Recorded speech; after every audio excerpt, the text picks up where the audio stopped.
India's market news headquarters. Cutting-edge analysis. Influential insights. Market-moving intelligence. Broadcasting live from the CNBC TV18 Motilal Oswal studios in Mumbai.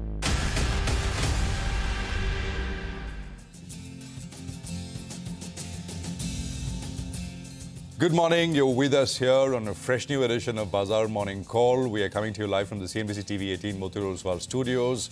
Middle of the week. It's a Wednesday morning, and it's a rainy Wednesday morning here in Mumbai. Although I must say, it should rain a little bit more. It's just holding there, right? It is. It is finally, right? I mean, there are no rains. It's the end of June, and it's a scary situation. I mean, it's not only hot, but the monsoons need to be here for things to kind of move on track. I mean, I think we're 20% deficient in June. The only sort of silver lining hope really is that the Met has said that June will be deficient and rains will pick up from July onwards. Yeah. So hopefully it'll be made up, but that's, I mean, you're really hoping it does. Absolutely. But morning, Reema, lots to talk about today. Hi, lots to talk about, and it's raining gains, particularly if you're in the banking sector. So yesterday was a day of big milestones. 78,000 on the sensex, 23,700 crossed on the nifty. The nifty bank continued to soar and finally closed well above 52,000. Absolutely. So let's kickstart the day today and tell you all that you need to watch out for. I mean, you know, it's been very good for the market, right? No two ways about that. The Nifty has been hitting record highs for the last few days and sustaining above record highs as well. In fact, the GIFT Nifty this morning is suggesting another gain of almost about 30 odd points. The last time I checked, the Nifty perched, beautifully above the 23,700 mark. There was large buying from foreign investors yesterday. So FI has bought almost 1,175 crores in the cash markets yesterday. So, you know, the flows are also coming back, especially from the foreign investors. But I think it's financials that are reigning supreme right now. So once again, look at the Nifty Bank, perched above that 52,600 mark. There was large delivery-based buying in the banking names as well. The Nifty Bank is now up almost 6,500 points from the June 4th lows of 46,000. So that's the kind of gains that we've seen under our belt. And even if you look at individual banks, right, ICICI Bank has actually been a star. I mean, from the 4th of June lows, the stock is up almost 12%, large delivery-based buying there. Kotak Bank not too far behind, about a 9% rally there. Even in the global markets, after a 3-day decline, the S&P 500 ended in the green. The Nasdaq has arrested its fall as well.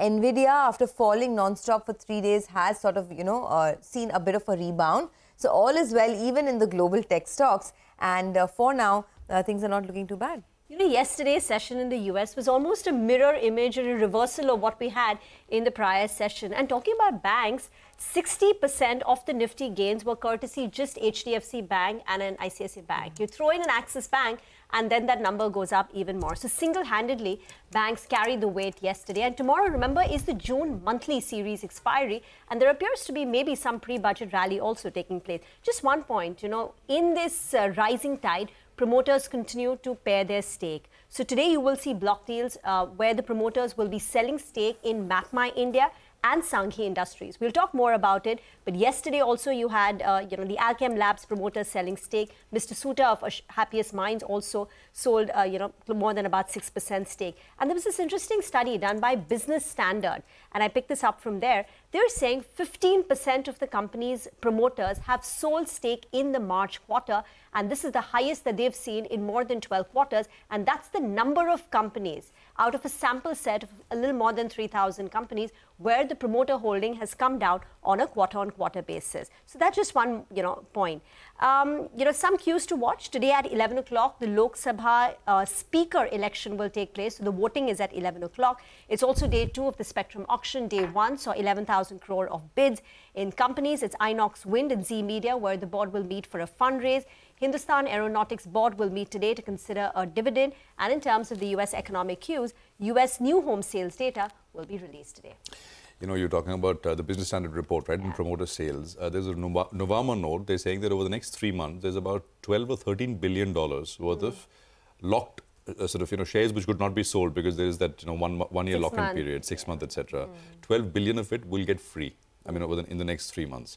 Not that all of it will come to be sold, but you could not sell it because early investors, etc., pre-IPO investors. But now it will be open, and this is from now till over the next 3 months or so. So a lot of activity happening. You guys have sort of wrapped up things nicely. I'm just going to put out levels, and that's it. So I mean, on the index, right? I mean, things are looking good, and the Nifty, of course, yesterday was a pure financials-led rally. I mean, everything else underperformed. Everything else took a back seat. It was just private banks, right? Axis, HDFC, ICICI, Shriram Finance. These were the top 4 gainers on the Nifty.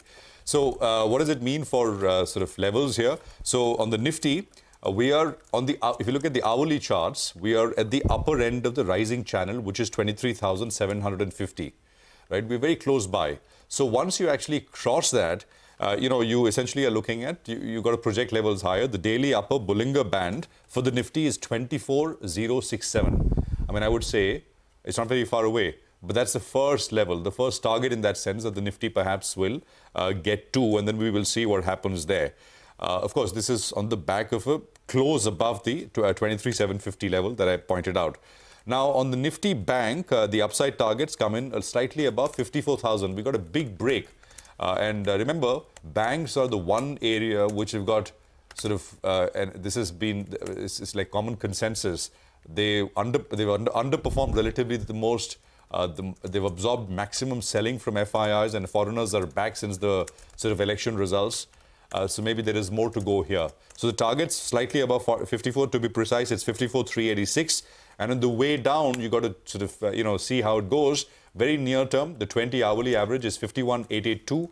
And the 40-hourly exponential average is about 41,318. It's not a bad-looking screen to start the day. GIFT Nifty will come up on your screen, especially on the US side. I mean, I think, the handover is much more positive. Thank you, NVIDIA, for that. 25 point lower start is what we are seeing after, I mean, the last 2 days where we added 50 points on Monday, and yesterday it was almost a 200-point kind of day on the index. So that's the picture, but the impulse is to try and buy the dip whenever, as and when it kind of it is emerging.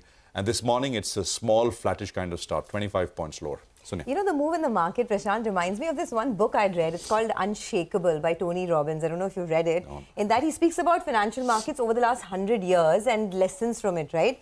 He talks about how the biggest fear that people have is a correction or a crash. But that's not the biggest fear. The biggest fear is actually staying out of the market. Because in the last 100 years, every correction that has happened, every bear market that has happened, has not lasted for more than 2 months. So before you know it, things turn around, and then the biggest fear is just missing out on the rally. The 2 month is recent, right? Last 5 years. I mean, we've had longer bear markets if you go back, 2007, 2008, we've seen that, right? But yeah, you absolutely... On an average, he's mapped it from, the 19... Yeah, all the way. And then on an average, he says that it doesn't last for more than... Yeah, you're right. I mean, the actual fear is to be out of the market. As I say, right, more money is lost waiting for a correction than in the correction itself. So staying out of the market, you end up losing a lot more money. Absolutely. All right, we have a lot more commentary coming in actually this morning. So let's get straight to it. First up, Venugopal Gare of Bernstein says that there is limited scrutiny on earnings in such phases of the market. He says that any idea is rationalized as the next wealth generator, and a broad positive 50-year view on India suffices the investment thesis. He also says investors rush in to neutralize any valuation arbitrage they see. He adds this kind of investing with a negligible assessment of models and governance stays good till the cycle peaks. He also says momentum chasing in the short term is too lucrative to stay away from. Still, he adds a longer-term play on bottom-up ideas, some of which feature in their India portfolio, will always keep one safe when the domino effect takes over. We'll have to invite Venu over. Interesting comments, right? 50-year cycle and momentum. It's a very interesting view. We'll try and have him on the program here.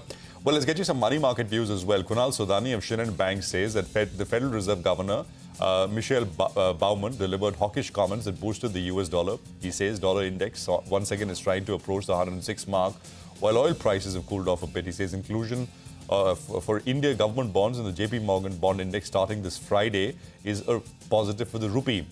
So for the currency pair, he says 83.35 is support and 83.55 to the dollar is a resistance.